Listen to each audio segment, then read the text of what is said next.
ஞானானந்தமயம் தேவம் நிர்மலஸ்படிகாகிருதிம் ஆதாரம் சர்வ வித்யானாம் ஹயக்ரீவம் பாஸ்மகே. நேயர்கள் அனைவருக்கும் அஸ்ட்ரோ கே.எஸ். ஐயங்காரின் பணிவான நமஸ்காரங்கள். குரு வக்ர நிவர்த்தி, அதாவது குரோதி வருஷம் தை மாதம் 29ஆம் தேதி 11/2/2025 செவ்வாய்க்கிழமை, சித்த யோகம், பூச நட்சத்திரம், சனியினுடைய நட்சத்திரம், கடகராசி வேற, குரு உச்சம் பெறக்கூடிய நட்சத்திரம் வேறு. நல்ல ஒரு நட்சத்திரத்தில் அந்த அன்னைக்கு குரு வக்ர நிவர்த்தி அடைகிறது பெரிய விசேஷம். வக்ர நிவர்த்தி எவ்வளோ நாளைக்கு இருக்குது அப்படின்னா 11/2/2025 11/5/2025 வரலும் ரிஷபத்திலேயே குரு வக்ர நிவர்த்தி பெற்று நல்லபடியாக இருக்கு. வக்ரம்ன்றதை பற்றி ஏற்கனவே சொல்லியிருக்கோம். அதாவது வலு இழந்து போகுதல், இல்லைன்னா பின்னுக்கு செல்லக்கூடிய மாதிரி தெரியுது ஒரு மாயை. ஏன்னா வேகமாக போகக்கூடிய கிரகங்கள் பக்கத்தில் இருக்கக்கூடிய அதே வேகத்தில் போகக்கூடியது பின்னுக்கு செல்லக்கூடியது மாதிரி ஒரு மாயை தோற்றம் இருக்கும். இதன் மூலியமாக குருவினுடைய பலன்கள் அந்த அளவு ஏற்றத்தை கொடுத்துருக்காது. இப்போ பார்த்தாலேயானால் குருவினுடைய பலன்கள் மிகப்பெரிய ஏற்றத்தோடு வீரியத்தோடு செயல்படக்கூடிய காலகட்டமாக அமையப்போகிறது. சரி, இப்போ 11/2/2025 குரு வக்ர நிவர்த்தி அடைகிறார். இதன் மூலியமாக பார்த்தாலேயானால் குரு அப்படின்னு சொன்னோம்னாலே குரு பார்க்கக்கூடிய நன்மை. குரு அப்படின்னு சொன்னோம்னாலே முழு சுவர் அப்படின்னு ஜோதிட சாஸ்திரத்தில் சொல்லக்கூடியவர் தேவகுருவான குரு அப்படின்னு சொல்லக்கூடியவர் வியாழன் கிரகத்தை தான் சொல்கிறார். இவர் இருந்த இடத்தையும் சுபப்படுத்துவார், பார்க்கக்கூடிய இடத்தையும் சுபப்படுத்துவார். இதுதான் இவருடைய பெரிய விசேஷமே. பகை என்பது எதுவுமே கிடையாது. அதை தவிர எதிர் இடத்துல போயிட்டார், அதாவது எதிராளிகளோட போயிட்டார் அப்படின்னால இதுவாக கொடுத்துருவார். அதாவது உங்களுக்கு ஒரு நல்ல வெற்றியை கொடுக்கறதுக்கு பதிலாக தோல்வியை கொடுப்பார் அப்படின்றது கிடையாது. ஒன்று குரு பார்த்தார்னா அந்த இடம் சுபப்படும், இல்லைன்னா அந்த இடத்துல ஒன்றும் இல்லாமல் அவர் ஒன்றும் பண்ண மாட்டார், அசுபப்படாது. அது குருவினுடைய ஒரு பெரிய ஏற்றம். அதனால் வெற்றி கிடைக்கும் அப்படின்னா குரு இருந்தால் வெற்றி, குரு இல்லைன்னா தோல்வி கிடைக்குமானா தோல்வி கிடைக்காது. வெற்றிக்கு அவர் வழி வகுக்க மாட்டார், அவ்வளோதான். சரி, இப்போ குரு ரிஷப ராசியில் இருக்கார். இந்த காலகட்டத்தில் பார்த்தாலேன்னா குரு பார்வை அப்படின்னு சொல்லக்கூடியது 7ஆம் இடம் அப்படின்னு சொல்லக்கூடிய விருச்சிகத்திலையும், அதாவது எல்லா கிரகங்களுக்கும் உண்டான பார்வைகள்னு சொல்லக்கூடியது 7ஆம் இடத்துல விழும். அதை தவிர விசேஷ பார்வை அப்படின்னு சொல்லக்கூடியது 5, 9 அப்படின்னு 2 இடத்த சொல்கிறோம். 5ஆம் இடம்னு சொல்லக்கூடியது கன்னியிலையும், 9ஆம் இடம்னு சொல்லக்கூடியது மகரத்திலையும் விழப்போகிறது. இதன் மூலியமாக உங்களுக்கு எல்லா விதமான வெற்றிகளும் எல்லா விதமான ஏற்றங்களும் கிடைக்கக்கூடிய காலகட்டம். குருவை ஏன் எவ்வளோ இதுவாக சொல்கிறோம் அப்படின்னா, காலபுருஷ தத்துவத்தின் 9வது ராசிக்கும் 12வது ராசிக்கும் அவர் அதிபதியாக வரார். 9வது ராசின்னு சொல்லக்கூடியது பாக்யஸ்தானம், அதாவது பிதாவை குறிக்கக்கூடியது, தந்தையை குறிக்கக்கூடிய ஸ்தானம், பிதாவை குறிக்கக்கூடிய ஸ்தானம், தந்தையின் மூலியமாக வரக்கூடிய சொத்துக்கள், அதை தவிர பாக்கியங்கள், மூதாதையர்களின் சொத்துக்கள், உங்களுக்கு நடக்கக்கூடிய விஷயங்கள் நீங்கள் நினைக்காமலே நீங்கள் எது நினைக்கிறீங்களோ அது நிற்கக்கூடிய காலகட்டமாக அமையும். அது குருவினுடைய இயல்பு. அதனால தான் குரு பார்க்கக்கூடிய நன்மை, குரு இருக்கும் வீட்டை விட பார்க்கும் இடம் அதீத பலப்படும்னு சொல்லக்கூடியது. 12ஆம் இடம்னு சொல்லக்கூடியது அயன சயன போகஸ்தானம், நல்ல விரயஸ்தானம்னு சொல்லக்கூடியது. இதில் குரு அவருடைய காலபுருஷ தத்துவத்தின் 12வது வீடாக இருக்கிறதுனால சுப செலவுகளுக்கு ரொம்ப முக்கியத்துவம். செலவுகளும் கரெக்டாக பார்த்து செலவு பண்ணணும், தேவையற்ற செலவுகள் செய்யக்கூடாது. அது தவிர வெளிநாடு இம்போர்ட் எக்ஸ்போர்ட் பிஸ்னஸ் எல்லாம் நல்லபடியாக ஏற்றம் கொடுக்கக்கூடிய விஷயங்களாக இருக்கும். மத சம்பந்தமான விஷயங்கள், மத குருமார்கள் இவர்கள் எல்லாருமே இந்த குருவினுடைய அருள் அதிகமாக இருந்தால் மட்டும்தான் அந்த பீடத்தை அலங்கரிக்க முடியும். அமைச்சர்கள், அதை தவிர கல்வியாளர்கள்னு சொல்லும்போது சொல்லிக் கொடுக்குற டீச்சர், ப்ரொஃபஸர்ஸ், அதை தவிர கோல்ட் ஸ்மித்து, அதை தவிர பார்த்தோம்னா பேங்கிங் இண்டஸ்ட்ரியில் இருக்கிறவங்க, பேங்கிங் இண்டஸ்ட்ரியிலையும் பார்த்தீங்கன்னா கேஷியர்ஸு, அந்த மாதிரியான விஷயங்களில் இருக்கிறவ ரொம்பவும் பெரிய விசேஷம். குருவினுடைய ரொம்ப தாக்கம் அதிகமாக இருந்தால் மட்டும்தான் அந்த இடத்துக்கு வர முடியும். சரி, குரு காரகத்துவம்னு சொல்லக்கூடியது பார்த்தோம்னா அவருடைய முக்கியமான காரகத்துவத்தை சொல்லும் பொழுது தனத்திற்கு அதிபதினு சொல்லக்கூடியவர் குரு, தனகாரகன்னு சொல்லக்கூடியவர்.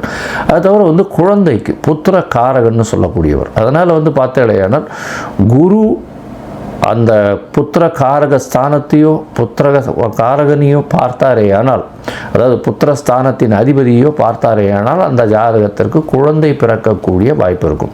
எவ்வளவோ பேருக்கு குழந்தை இல்லாமல் அவள் ரொம்ப கஷ்டப்பட்டு இருக்கா. அவளுக்கு குரு பார்வை ஒரு பெரிய மாற்றத்தை ஏற்படுத்தும். இதன் மூலியமாக அவர்களுக்கு இவ்வளவு நாள் திருமணமாகி குழந்தை பிராப்தி இல்லாதவர்களுக்கும் இப்பொழுது குழந்தை பிராப்தி ஏற்படக்கூடிய பாக்கியங்கள் நிச்சயமாக கிடைக்கும். சரி, இப்போது குரு பார்த்தீர்களேயானால்,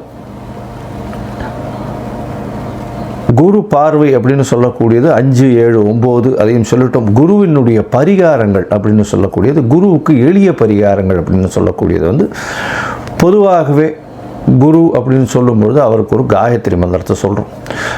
குருவினுடைய காயத்ரி மந்திரம் அப்படின்னு சொல்லக்கூடியது குரு பிரம்மா, குரு விஷ்ணு, குரு தேவோ மகேஸ்வரா, குரு சாக்ஷாத் பரபிரம்மா தஸ்மை ஸ்ரீ குரவே நமஹ அப்படின்ற இந்த குரு காயத்ரி மந்திரமும், இது இல்லைன்னா ஓம் ரிஷபத்வஜாய வித்மஹே கிருணிஹஸ்தாய தீமஹி தன்னோ குரு பிரச்சோதயாத்து அப்படின்ற குரு காயத்ரி மந்திரத்தையும், அதை தவிர பார்த்தேனால்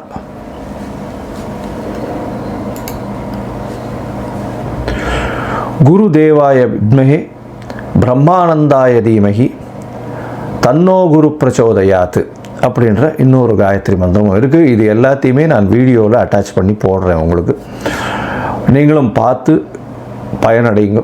இந்த குருவினுடைய காயத்ரி மந்திரம் ஒரு நாளைக்கு 3 தடவையாவது, அதாவது இந்த குரு கோச்சார குரு அந்த அளவு ஏற்றத்தில் இல்லாதவர்கள் கண்டிப்பாக சொல்லணும். இது சொல்கிறதன் மூலியமாக குருவினால் ஏற்படக்கூடிய தாக்கம் அப்படின்னு சொல்லக்கூடியது நிச்சயமாக இல்லாமல் இருக்கும். சரி, இதற்கு பிறகு பார்த்தேனால் குருவுக்கு அப்படின்னு சொல்லும்போது அரச மரம், விநாயகர், அதை தவிர சந்தன மரம், அதை தவிர குருவுக்கு அப்படின்னு சொல்லும்பொழுது தட்சிணாமூர்த்தி, மஞ்சள் கலர் வேஷ்டி, மஞ்சள் கலர் துண்டு, மஞ்சள் கலர் ஆடைகள், அதை தவிர பார்த்தேனால் கொண்ட கடலை, இதெல்லாம் குருவினுடைய வஸ்துக்கள்னு சொல்லக்கூடியது. தங்கம், இதெல்லாம் குருவினுடைய வஸ்துக்கள்னு சொல்லக்கூடியது. இது குருவை பற்றி சொல்லும்போது சொல்லிட்டே இருக்கலாம். குரு அப்படின்னு சொன்னோமே ஆனால் குருவினுடைய எளிய பரிகாரங்கள் சொல்லக்கூடியது வியாழக்கிழமையில் மூக்கு கடலை சுண்டல் அருகில் இருக்கக்கூடிய தட்சிணாமூர்த்தி கோவில்லையோ, சிவன் கோவில்லையோ, இல்லை விஷ்ணு கோவில்லையோ உங்களால் முடிஞ்சது சனிக்கிழமை அன்னைக்கு ஆஞ்சநேயருக்கோ கொண்டு போய் பண்ணிட்டு வர்றதன் மூலியமாக உங்களுக்கு குருவினால் ஏற்படக்கூடிய தாக்கங்கள், அதாவது பிரச்சனைகள் நிச்சயமாக குறையும். பிரச்சனைகள் என்ன வரும் அப்படின்னா, குருவின் மூலியமாக வரக்கூடிய பிரச்சனைன்னு பார்த்தீங்கன்னா பண முடை வரும். எப்படி வரும்னா, தன காரகன்றதுனால உங்களுக்கு வர வேண்டிய பணம் அந்த காலகட்டத்தில் வராது. அதனால் பண முடை வரக்கூடிய வாய்ப்புகள் அதிகம். அது தவிர புத்திர பாக்கியம் ஏற்படுவது கொஞ்சம் தள்ளி போகக்கூடிய காலகட்டமாக இருக்கும். ஏன்னா இது ரெண்டுத்திலையுமே மிகுந்த காரகத்துவம் பெற்று இருக்கிறதுனால பொதுவாகவே கோச்சாரத்தின் மூலியமாக சிறு தடங்கள் வரக்கூடிய காலகட்டம். யார் யாருக்கு குரு சரியாக இல்லையோ அவர்களுக்கு இந்த எளிய பரிகாரங்கள் சொல்கிறேன். இதை தவிர ஒரு ராசிக்கும் நம்ம பேசும்பொழுது அந்த ராசியில் என்ன ஏற்றம் இருக்குது அப்படின்றத பார்த்துட்டு அந்த ராசிக்கு எந்த கோவிலுக்கு போனால் நல்லபடியாக இருக்கும் அப்படின்றதையும் சொல்கிறேன். இப்போது மேஷம் முதல் மீனம் வரை குரு வக்ர நிவர்த்தி என்ன பலன்களை கொடுக்கும் அப்படின்றத பார்ப்போம். அதற்கு முன்னாடி என்னுடைய மொபைல் நம்பர் ஸ்க்ராலிங்கில் போயின்னு இருக்கும். உங்களுக்கு அஸ்ட்ராலாஜிக்கல் கன்சல்ட் தேவைப்பட்டது ஆனால் எனக்கு ஃபோன் பண்ணுங்க. உங்களுடைய date, time, place of birth, உங்களுடைய பெயர், உங்களுடைய தாய் தகப்பனார் பெயர் இதுவரையிலும் எனக்கு அனுப்புங்க. நான் என்னுடைய கட்டணம் என்ன அப்படின்றத போடுறேன். அதுக்கப்புறம் உங்களுடைய ஜாதகத்தை போட்டு ஜாதகத்தில் சந்தி இருக்கான்னு பார்த்துட்டு, அந்த சந்தி இருந்ததே ஆனால் நட்சத்திர சந்தி, நட்சத்திர பாத சந்தி, லக்ன சந்தி, லக்ன பாத சந்தி இதெல்லாம் பார்த்துட்டு உங்களுடைய ஜாதகத்தை போட்டுட்டு அதற்கப்புறம் உங்களுடைய தசாபுக்தி அந்தரம் சூக்ஷ்மம் இதன் மூலியமாக இன்றைய கோச்சாரத்தின் விளைவாகவும் என்னென்ன பலன்கள் இருக்குன்றதை பார்ப்போம். ஏன்னா தசா சந்திகள்லாம் ஏன் வருது அப்படின்னா, அதாவது நட்சத்திர சந்தி இதெல்லாம் ஏன் வருது அப்படின்னா, எனக்கு 40 வயசு 50 வயசு ஆட்கள்லாம் ஃபோன் பண்ணும்பொழுது அவள்லாம் மிருகசீரிஷ நட்சத்திரம் நினச்சின்று ரிஷபராசின்னு சொல்லிட்டு இருப்பா, ஆனால் மிதுன ராசியில் இருப்பாள். விசாக நட்சத்திரம்னு சொல்லிட்டு இருப்பா, துலாத்தில் இருப்பாள். அதனால் ஆனாலும் இது விருச்சிகத்தில் இருப்பாள். இந்த மாதிரியான உடைந்த நட்சத்திரங்கள், காலரை முக்கால் அப்படின்னு உடைந்த நட்சத்திரங்கள் இருக்கக்கூடியதும் ஒரே ராசியில் பார்த்தேனால் ஒரு பாதத்திலிருந்து அடுத்த பாதங்கள் மாற்றங்கள் இருந்ததுனாலும் உங்களுடைய தசாபுக்தியினுடைய அதாவது வெளிப்பாடுகள் நிச்சயமாக மாறும். அதனுடைய விளைவுகள் நிச்சயமாக மாறும். அதனால் அதை முதல்ல பார்த்து போட்டுட்டு அதுக்கப்புறம் வந்து உங்களோட அப்பாயின்மெண்ட்டை கொடுத்து பேசுகிறேன். சரி, இப்போ மேஷம் முதல் மீனம் வரை குரு வக்ர நிவர்த்தி 11/2/2025 முதல் 11/5/2025 வரை உண்டான பலன்கள். மேஷம், அஸ்வினி, பரணி, கிருத்திகை இந்த 3 நட்சத்திரம் 9 பாதங்களை கொண்ட ராசி. ராசியின் அதிபதி அப்படின்னு சொல்லக்கூடியவர் செவ்வாய் ராசிக்கு 3ஆம் இடத்துல இருக்கார். இந்த வக்கர குரு நிவர்த்தி அப்படின்னு பார்த்தேனால் 11/2/2025 வரக்கூடிய காலகட்டம். ஒரு 90 நாள் இருக்குது. இதில் வந்து பார்த்தேன்னா உங்களுடைய ராசிக்கு 2ஆம் இடத்துல குரு வக்கர நிகதியில் கிட்டத்தட்ட ஒரு 120 நாள் இருந்திருக்கார். இந்த காலகட்டத்தில் பார்த்தேன்னா பண வரவு கொஞ்சம் தடைப்பட்டு இருக்கும். செலவுகள், தேவையில்லாத செலவுகள் இருக்கும். குடும்பத்தில் சிறு சிறு தொல்லைகள் இருந்திருக்கும். இப்போ பார்த்தேன்னா உங்களுக்கு பெரிய ஏற்றம் கிடைக்கக்கூடிய காலகட்டமாக இருக்குது. குரு 2ஆம் இடத்துல இருக்கும்போது தனம், குடும்பம், வாக்கு ஸ்தானத்திலேயே அவர் போய் உட்காந்துருக்கார். அதாவது தனகாரகன் தனஸ்தானத்தில் இருக்கிறது பெரிய விசேஷம். அதுவும் வக்கர நிவர்த்தி அடைகிறார். இதை தவிர ஒரு பெரிய விசேஷம் என்ன அப்படின்னா குருவும் சுக்கிரனும் பரிவர்த்தனையாளர். அதாவது 12ஆம் இடத்துல சுக்கிரன் இந்த 90 நாட்களும் இருக்கக்கூடிய காலகட்டமாக வருது. அதாவது வக்கரகதி அடைகிறார் சுக்கிரன். அதுக்கப்புறம் ஃபுல்லாகவே வந்து இந்த 90 நாட்களும் குரு அடுத்து பயிற்சியாகிற வரலும் வந்து இங்கே இருக்கார். இதன் மூலியமாக என்ன அப்படின்னா 2/12 பரிவர்த்தனை வர்றது பெரிய விசேஷம். வீட்டில் சுப செலவுகள் நடக்கும். குடும்பத்தில் சந்தோஷம் இருக்கக்கூடிய காலகட்டமாக அமைய போகிறது. பேச்சில் நல்ல நளினம் இருக்கக்கூடிய காலகட்டமாக அமைய போகிறது. எந்த ஒரு வார்த்தை நீங்கள் கொடுத்தீங்கன்னாலும் அந்த வார்த்தை நிச்சயமாக ஏற்றுக்கொள்ளப்படக்கூடிய காலகட்டமாக அமையும். நீங்கள் சொல்லக்கூடிய வார்த்தைகள் நிச்சயமாக ஏற்றுக்கொள்ளப்படும். ஒரு பொதுக்கூட்டம், அந்த பொது விஷயங்களில் தலையிடுபவர்களுக்கு பெரிய ஏற்றம் கிடைக்கக்கூடிய காலகட்டம். உங்களுடைய மதிப்பு, மரியாதை எல்லாமே ஏறக்கூடிய வாய்ப்புகள் மிகவும் அதிகமாக இருக்கும். உங்களுடைய ராசிக்கு பார்த்தாலேயானால் 2ஆம் இடத்தில் இருக்கக்கூடிய குரு பகவான் அவரே 9ஆம் அதிபதி. அதாவது காலபுருஷ தத்துவத்தின் 9ஆம் இடத்திற்கு அதிபதியானவர் உங்களுடைய ராசிக்கு 9ஆம் அதிபதி.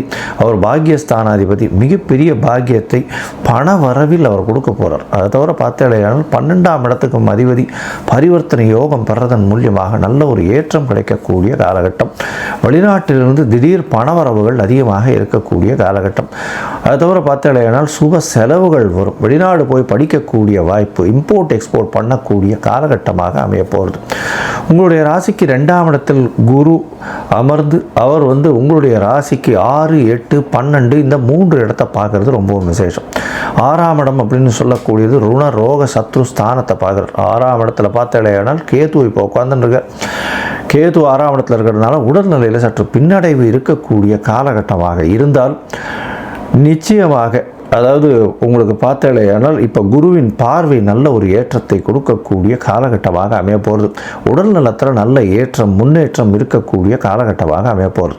அதை தவிர பார்த்தாலேயானால் உங்களுக்கு புதிய வேலை கிடைக்கக்கூடிய பாக்கியம், வேலையில் ப்ரமோஷன் கிடைக்கக்கூடிய வாய்ப்புகள் நிச்சயமாக உண்டு. அது எப்போ அப்படின்னா ஏப்ரல் மாதத்துக்கு மேலே ராகு கேதுவின் பயிற்சி ஆனதுக்கப்புறம் பார்த்தாலும் குருவினுடைய பார்வை 6ஆம் இடத்துல விழுறதுனால கண்டிப்பாக உங்களுக்கு வேலையில் ஒரு பெரிய ஏற்றம் கிடைக்கக்கூடிய காலகட்டமாக அமைய போகிறது. அது தவிர பார்த்தாலேயானால் உங்களுடைய ராசிக்கு 6ஆம் இடம்னு சொல்லக்கூடிய இடத்த குரு பார்க்கறதுனால புதிய கடன் வாங்கக்கூடிய யோகம் வரும். புதிய கடன் வாங்கக்கூடிய யோகம்னா புதுசாக வீடு மனை வாங்கிறதுக்கும் தொழிலில் அபிவிருத்தி பண்ணுறதுக்காக புதிய கடன் வாங்கக்கூடிய வாய்ப்புகள் நிச்சயமாக இந்த மாதம் இந்த குரு வக்கர நிவர்த்தியில் கிடைக்க போகிறது. உங்களுடைய ராசிக்கு பார்த்தேலையானால் 8ஆம் இடத்தையும் குரு பார்க்குறார். 8ஆம் இடம் அப்படின்னு சொல்லக்கூடியது மறைந்த இடத்தை சொல்லக்கூடிய ஒரு விஷயம். இதன் மூலியமாக பார்த்தேலையானால் திடீர் பணவரவு, ஏதாவது நீங்கள் நினச்சி கூட பார்த்துருக்க மாட்டீங்க. இன்சூரன்ஸு, அது தவிர ரேஸு, லாட்ரி, ஷேர்ஸு இதிலெல்லாம் பார்த்தீங்கன்னா திடீர் பணவரவு. நீங்கள் எதிர்பாராத ஒரு ஸ்கிரிப்ட் வாங்கி வச்சுருப்பீங்க. அந்த ஸ்கிரிப்டின் மூலியமாக ஷேர் மார்க்கெட்டில் திடீர்னு ஒரு ஏற்றம் வந்து உங்களுக்கு அதீத லாபத்தை கொடுக்கக்கூடிய காலகட்டமாக அமைய போகிறது. உங்களுடைய ராசிக்கு பார்த்தேலையானால் 8ஆம் இடத்தில் குரு பார்க்கறதுனாலையும் அவரே 12ஆம் அதிபதியாக இருக்கிறதுனாலையும் பரிவர்த்தனை யோகத்தில் ஆட்சி பெறதுனாலையும் வெளிநாட்டுக்கு போகணும்னு பார்த்துன்னு இருக்கவாளுக்கு வேலை நிமித்தமாக வெளிநாடு போகக்கூடிய பாக்கியம் நிச்சயமாக இருக்குது. இந்த குரு வக்ர நிவர்த்தியில் பார்த்தேன்னா உங்களுடைய ராசிக்கு 10ஆம் இடத்தையும் குரு பார்க்குறார். 10ஆம் இடத்தை பார்க்கும்போது தொழிலில் அதீதமான வெற்றியும் அபிவிருத்தியும் கிடைக்கக்கூடிய காலகட்டமாக அமைய போகிறது. மொத்தத்தில் பார்த்தேலையானால் இந்த மேஷ ராசி அன்பர்களுக்கு குருவினுடைய 2ஆம் இடத்து வக்ர நிவர்த்தி பெரிய ஏற்றத்தை கொடுக்கக்கூடிய காலகட்டம். மொத்தத்தில் மேஷ ராசி குரு பெரிய ஏற்றத்தை கொடுப்பார். பணத்திற்கு பஞ்சம் இருக்காது. பரிவர்த்தனை யோகம் பெறுவதனால் பெரிய ஏற்றம் கிடைக்கக்கூடிய காலகட்டம். சுப செலவுகள் அதீதமாக இருக்கும். தொழிலில் பெரிய ஏற்றம் கிடைக்கக்கூடிய காலகட்டம். குடும்பத்தில் நல்ல மகிழ்ச்சி இருக்கும். வேலையில் புதிய மாற்றங்கள் ஏற்படக்கூடிய பாக்கியங்கள் உண்டு. புதிய கடன் ஏற்படும். தொழிலில் பெரிய வெற்றி கிடைக்கக்கூடிய வாய்ப்பு. வெளிநாடு வெளியூர் போகக்கூடிய பாக்கியம். உடல் நலத்தில் நல்ல ஏற்றம் இருக்கக்கூடிய வாய்ப்பு. தந்தையின் உடல் நலத்தில் நல்ல ஒரு ஏற்றமும் தாயின் உடல் நலத்தில் நல்ல ஒரு ஏற்றம் இருக்கக்கூடிய வாய்ப்புகள் உண்டு. பார்ட்னர்ஷிப் தொழில், அதாவது எதிர்பாலினத்தவர் மூலியமாக நல்ல ஒரு வெற்றி செய்தி வரும். கூட்டாளிகள் மூலியமாக செய்யக்கூடிய தொழிலில் அதீத வெற்றி கிடைக்கக்கூடிய வாய்ப்புகள் கிடைக்கும். போட்டித் தேர்வில் நிச்சயமான வெற்றி கிடைக்கக்கூடிய வாய்ப்புகள் நிச்சயமாக இருக்கும். தந்தையின் உடல் நலத்தில் நல்ல ஒரு ஏற்றம் கிடைக்கக்கூடிய காலகட்டம். கணவன் மனைவிக்குள்ள நல்ல ஒரு அந்யோன்யம் இருக்கக்கூடிய வாய்ப்புகள் நிச்சயமாக இருக்கும். மொத்தத்தில் இந்த மேஷ ராசிக்காரர்களுக்கு மிகப்பெரிய ஏற்றமும் 90 விழுக்காடு பெரிய ஏற்றத்தை கிடைக்கக்கூடிய வாய்ப்புகள் நிச்சயமாக உண்டு.